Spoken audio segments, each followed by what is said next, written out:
គេដឹងមួយស្រុកតែពុកមិនប្រណីក៏ព្រោះឃើញខ្ញុំជាកូនអ្នកក្រក្រៃទើបមិនចង់ជាប់សាច់ឈាមឬអ្វីឬមួយពុកចង់ទុកឲ្យកូនសែថៃទើបបន្ទុំមិនឲ្យកូនចូលដីតែខ្ញុំសូមជម្រាបបានកូនអ្នកមានអ្នកមិនចេះធ្វើស្អីចេញតែដើរលេងហើយនឹងអ្នកស្រីផឹកស្រាใจលុយមិនសំចៃមួយថ្ងៃឃើញតែតែងខ្លួនដាក់បង្អួតស្រីតែបើពុំទុកដាក់មកឲ្យខ្ញុំវិញខ្ញុំសូមស្រឡាញ់ថ្នាក់ចំថែមួយលោកស្រីខាងងារធ្ងន់ស្រាប់ខ្ញុំអ្នករ៉ាប់រងកូនពុំខ្ញុំមិនអោយប្រឡាក់ដៃពុំរើស្រីតូចពីម្ចាស់ខ្សាត់ដីរកស៊ីមានលុកម៉ូតូដូឡានថ្មីហើយចេញដីសង់វិឡាសាងគ្រួសារដល់អបប្រពៃសំត្រឹមតែពុកមានតែលើកូនស្រី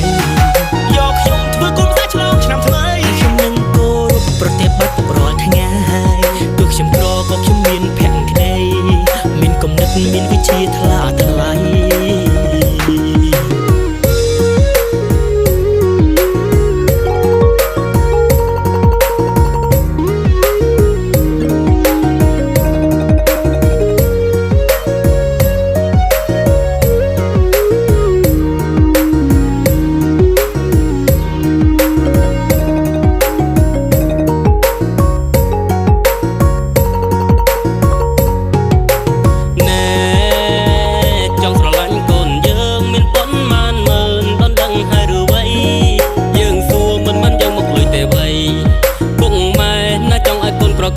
តែឯងក្រណាំងចិញ្ចឹមកូនយើងរស់អី